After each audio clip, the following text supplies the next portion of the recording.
7 seconds on the shot clock. Green gets it into Embiid. Joel, the step back three, and Joel hits it! Yo, what is going on, guys? Welcome to Sixers Post Game Live. The Sixers got the W tonight, 110-102. We're going to do our top takeaways, our reaction. We're going to give a player of the game and grade tonight's performance. Joining me is my man over there. He is Justin Persichetti at J_Persichetti on Twitter. What's good, Justin? Yo, listen, I'll be honest. This game was ugly at times. I think we could all see that. Definitely a little ugly, but it's still nice to get a win for the Sixers to pull one out at home. Hopefully they get a little less ugly against a team like the Pistons. Also, my bro, he is Tiago at T-Scabby on Twitter. What's up, Tiago? Chris, you remember those process Sixers teams, the 10-72 teams? I think we might have found a worse shooting team than those teams. That's the Detroit Pistons of 2021. They are a one bad basketball team. Holy hell. And yet the Sixers just completely collapsed there in the fourth quarter. Death taxes in fourth quarter collapses by the Philadelphia 76ers. Ooh, I like the rhyming. 22-7 run there. But before that, Joel Embiid, miracle three-pointer. The Sixers could not buy a bucket. I think it was, 6 minutes or so without a field goal. The game started out bad. The second quarter got a little bit better. The third quarter was strong, and everything fell apart. Justin, lead us off, man. What's one of your takeaways? One of my takeaways was it seemed like Maxi's playmaking was a lot better today. And Quentin Moore's takeaway was Danny Green was wearing a Mike Scott costume these days. That's pretty bad. You can't get rid of it, man. Just cannot get rid of Danny Green. Mike Scott. Oh, that's terrific. Oh, man, that is up there for, quote, comment of the day. Happy Halloween, guys. My Lord. No, but what I was trying to get at was Maxi's playmaking today. He definitely looked like he had a real, definite thing he was trying to work on today, and that was getting other people the ball, especially from three. And I think that looked good today. What about you, Tiago? What's one of your takeaways? Yeah, I mean, it's tough to take a lot away from the game when you're playing one of the worst teams in the NBA. I thought they came out very flat. They looked slow. They looked disinterested. And at some point, Joel Embiid's like, I'm going to try to take over this game and set the tone. And when they did that, they completely dispatched the Detroit Pistons. Big picture, the concerns that I have for this team remain. Late game offense, consistent offense. But I think in the short term, against a team like the Pistons, it's, you just win and move on. But there will be bigger roadblocks, and it probably will come on Saturday against Atlanta Hawks. So we'll see. It's been a struggle for Joel Embiid this year, especially offensively. Defensively, he's been terrific. But you look at him in ISO scoring, the dude is shooting 33% ISO opportunities this year. It's not been great. Who would have known it would have taken Luka Garza in the second freaking quarter to wake him up? Because aggressive Joel Embiid was one of the turning points of this game. Especially late in that second quarter. Joel Embiid had 10 points in the second quarter, as aggressive as he has ever been this season. That led to a Sixers 52-46 lead. But I think Joel Embiid had a very strong game here. Let's look at what he finished. Joel Embiid finished with 30 points, 18 boards, 3 assists. It was 8 of 19 from the line. But what you'd like to see, though, there is 13 of 15. And when I go back to the second quarter, the meat and potatoes of Joel Embiid was getting it done in the paint. 3 of his 5 field goals was inside the paint. He got to the line 15 times. Joel Embiid so far this season, up until now, had 2 free throw attempts in the second halves combined. So that is a huge positive that it took Luka Garza to light a fire under his ass. And we finally got to see Joel Embiid, the Joel Embiid we know and love. So, Justin, quick thoughts on Embiid. Yeah, Embiid, I think one of the biggest things you saw out of today's game was that he actually looked somewhat healthy throughout the entirety of the game. He didn't look to be limping or at least from my eye, didn't seem to be really basically dragging his leg throughout the game. So I think it seemed just his energy level was definitely up, which, when Joel Embiid's energy level is up, the Sixers are typically winning games. So definitely like to see that out of Joel tonight. What about you, Tiago? Yeah, I mean, I thought this was the first game where you actually felt his physical presence on the court. I thought for the most part throughout the year, what we're seeing is a very tentative Embiid. And the Sixers have him operating out of the perimeter a lot, right? So without a point guard, he's theoretically your point guard within the offense. And I thought when it was time to really flip the script, it was Embiid back in the low block, dominating Detroit's very weak inside defense. So, it's good to see. Yeah, you showed the shot chart there, Chris. It's usually what you expect from Embiid. It's more inside the paint, inside the restricted area. So overall, I think it's good to see him perform from a physical standpoint because there are issues around his health. But again, not to play devil's advocate, I go back to if you need Joel Embiid to beat the Detroit Pistons, then you're probably not a good enough team. And that's a bigger problem that we're probably going to be talking about a lot this year because we have to call it like it is. Like, it doesn't look good for a lot of stretches. And it's going to be a constant issue until they figured out what to do with Ben Simmons or what to do with Ben Simmons' salary slot. So it's got to be a situation soon. Now, here's my question there is, do you guys think that this is solely a Ben Simmons not playing with the team issue or a Ben Simmons, do you think it's solely that the whole of Ben Simmons is not there, or do you think it has something to do deeper with the team in general? I think you're seeing kind of way more ISO offense with Doc Rivers this year. Went 14? No, yeah, I think it went 14%. No, hold on, I gotta get my math right. I'm thinking of a different stat. I think it went. Regardless, it is way up. I think you're thinking of free throws or something you put. I know free throws you were talking about in the chat. Yeah, I was going to bring that up later. Free throws per game, made per game, is down from 19 plus down to 14 on average this season, which is not what you want to see, especially with a team that is, making his bread and butter as, a very slow-paced offense, which they're dead last in the league right now. But you look at a lot of ISO scoring from Joel Embiid, Tobias Harris. I think that has direct correlation to that. What about you, Tiago? Yeah, I think isolation is the name of Doc Rivers' offense. It always has been. It was with the Celtics and it was with the Clippers.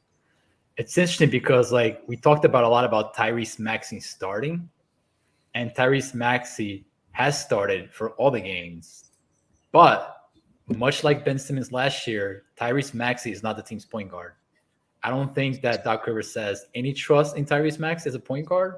And if you watch, it's Tyrese Maxey handing the ball off, going to the corner like Ben Simmons, and watching the offense. Watching Joel operate from the perimeter, watching Tobias operate from the perimeter, and watching Seth Curry operate. So I go back to, if you're trying to integrate a more dynamic offense, why not have your more dynamic ball handler try to orchestrate some of that dribble drive, driving kick, something that's going to create a little more motion, a little more conflict on the defense. It's very stationary, and it was again today. So ultimately, Joel becomes the hero, puts up 30 points, and the Sixers win comfortably. But big picture, you still don't see that dynamic element in the offense that Chris was talking about, I think. Yeah, before we move on, Joel Embiid had 10 attempts in the paint tonight. In the second half, just one attempt in the paint, just one attempt. That has been a trend that we have seen so far this season, where you see Joel Embiid literally just get pushed out into the perimeter in the second half, regardless of his health, regardless of his conditioning. Quentin says another good one. Is Ben Simmons the highest paid Call of Duty player right now? Quentin, you're on fire, man. Awesome stuff. Real quick on Shake Milton. Shake Milton had 13 points. Welcome back, Shake. He was aggressive. I like how he looked comfortable handling the ball, getting others involved. I think he had 5 assists. Let's start off with Tiago. You look at, the Sixers' lack of a point guard in this offense. The top 3 guys that lead this team in Assists, Joel Embiid, Tobias Harris, and Furkan Korkmaz. The Sixers have a very real point guard problem. Shake Milton comes in, and I thought did okay. What about you, Tiago? Well, Chris, I think you and Doc Rivers may be the only two people on the planet who think Shake Milton's a point guard. I know. It's all we got, man. It's all we got. We do. We saw the first half. It was ugly. The reason why he got going second half was through a lot of catch and shoot stuff. I tweeted this. He's a 42% career catch and shoot player. This guy's a shooting guard. He's not a point guard. And, you talk about what that second unit looks like. If you have Tyrese Maxey running that second unit, or you have perhaps even Ben Simmons when he comes back, kind of running that second unit, you can start seeing how things can fit, the pieces can fit together. Because you got Niang, you got Korkmaz, you got Milton. You just need a facilitator there with the ball in his hands orchestrating.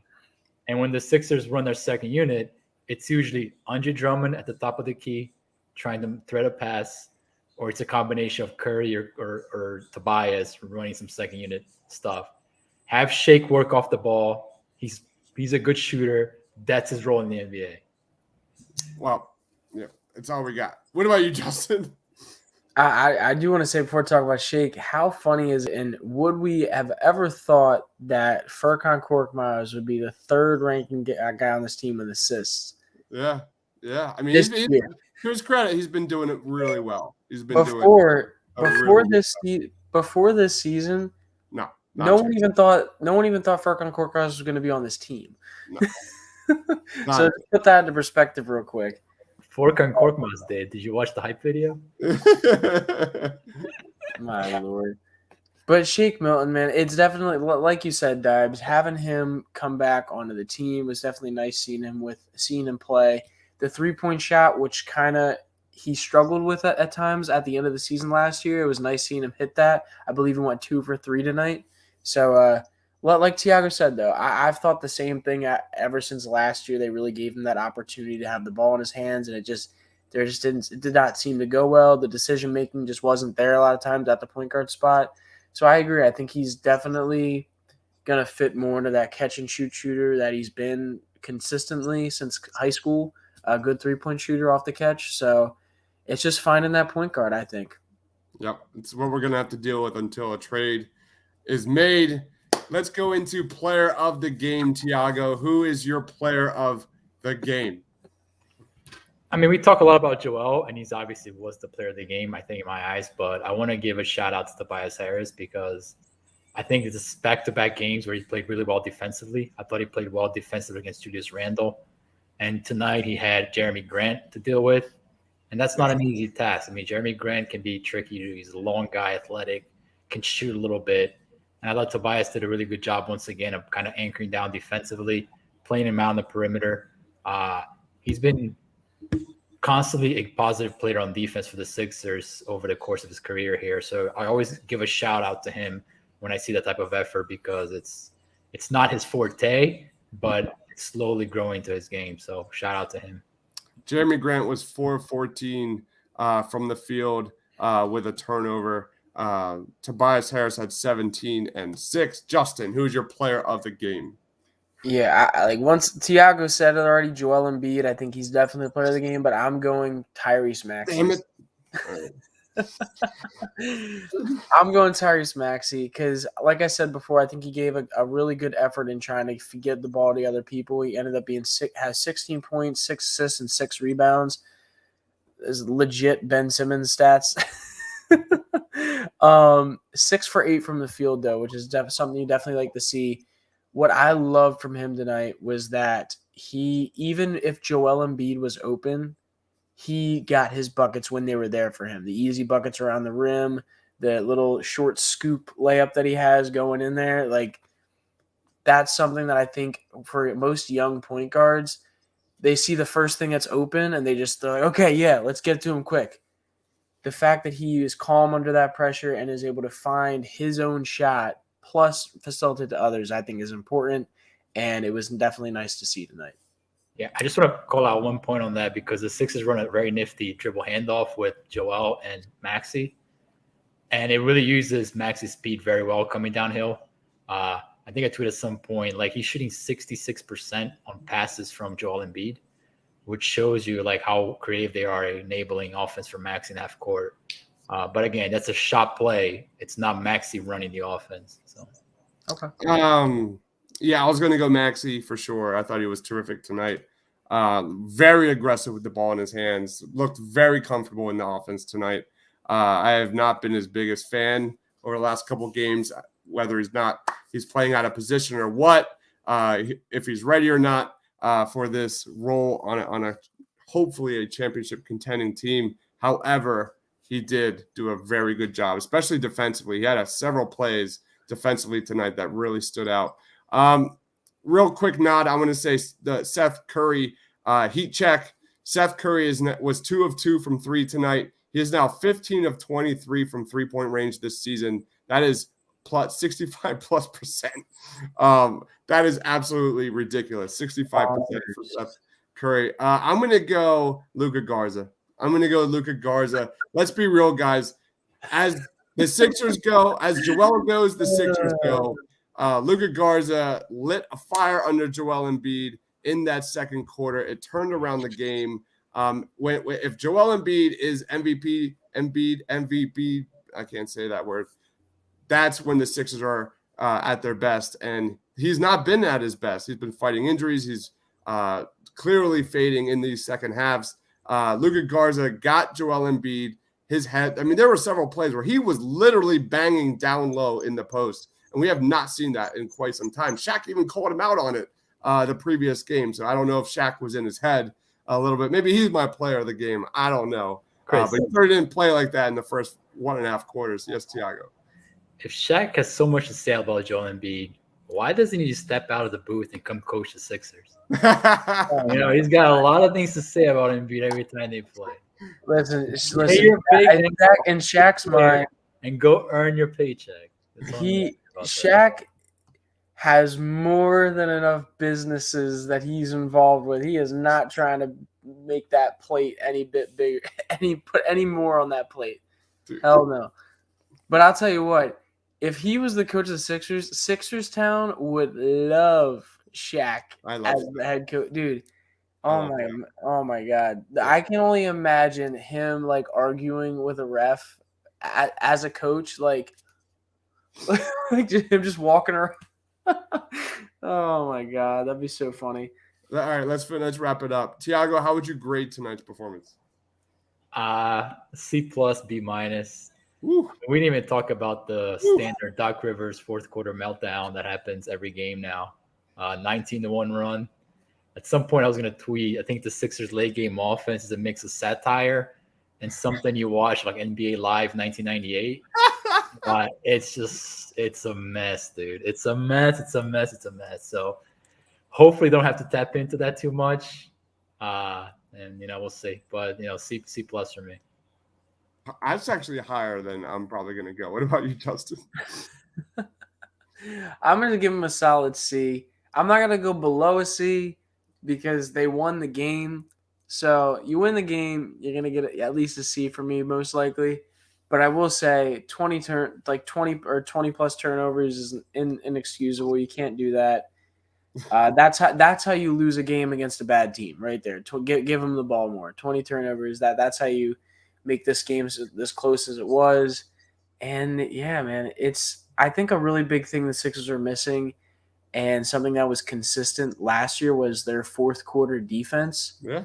When you threw Ben Simmons on the number one scorer on a team, typically they did not have a great time at the end of a game. We saw it against guys like Luka, Jason Tatum, Trae Young. You saw it against a lot of different guys. And, that you're going to struggle with that. When you don't have the equal offensive when you don't have a better offensive guy replacing Ben Simmons, like extremely better offensive guy replacing Ben Simmons, his great defense is going to go at a detriment, if that makes sense. You're not going to be able to replace that great defense with mediocre offense and bad defense, and that's what it is right now. Yeah, I'm in that like C- D+ range. You cannot convince me that they play an average basketball team, and the Sixers win this game. Like there's no like the Sixers lose this game against a good team. Yeah. You Tiago, you called it NBA Live 98. I'm gonna go Madden 94, 92. Like the ambulance was literally on the court. Everybody, it was brutal. Like 19-1. 19-1. It is big picture wise. The Sixers' lack of a shot creator is so real. It's so obvious. One of the strengths of this team was bench production. The bench was awful again tonight. It is, they were outscored by the Pistons bench like 30-11 in the first half. That's inexcusable. The only thing I'll say with the whole the Pistons bench, Corey Joseph, in my opinion, is actually a pretty decent bench point guard. Now, am I wrong in that thought process? It was Frank Jackson that was tearing it up for the Pistons, especially in that first half. Justin, everybody looks like Chris Paul when you compare it against the Sixers. They don't have a point guard on the team. So you're like, what are you comparing against? Can we quote that? Can we quote that? I feel like Tiago, I feel like you got to tweet that. That's got to be like, that's so true. Everyone looks like Chris Paul when you're playing this. You got to put that. Has to be the video on Twitter. That has to be the video on Twitter. That's all right. Let's wrap it up, Justin. Yep. Where can we find you, man? Yeah, you can go find me. Oh, we both hit the button at the same time. All right, go. You can go find me at my Twitter right here at J_Persichetti. I'll be covering the Blue Coats for the Painted Lions this year. Should be fun. Their season starts in a few days, honestly. So it should be a lot of fun. Definitely go follow me if you want to keep up to date with guys like Jaden Springer, Aaron Henry, and all your favorite Blue Coats players right now. So definitely go give me a follow there. Awesome. What about you, Tiago? Yeah, they might play with more pace and energy in the Sixers, so definitely check that out. Way more. Oh, my God. So much. It's going to be a completely different team. Oh, yeah. Find me at Tscabia on Twitter, and Chris and I do a morning show, Morning Cup of Joe. We kind of break it down in more detail what we saw. We did one last time against the Knicks, how the Knicks just tortured the Sixers in the pick and roll. I would imagine we have some better things to talk about here, but make sure to check that out. All right, guys, there will be tons of highlight reels and all that kind of stuff dropping tomorrow. You don't want to miss that.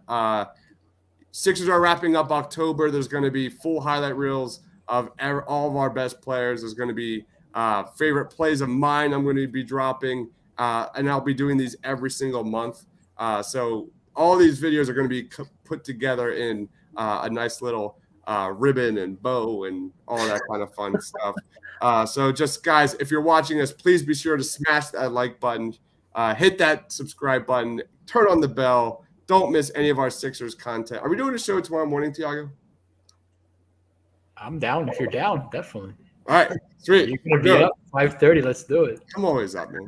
All right. He is Justin over there. Follow him on Twitter at J_Persichetti. He is my man Tiago at Tscabia. Thank you, everyone, for watching. Sixers get the dub tonight.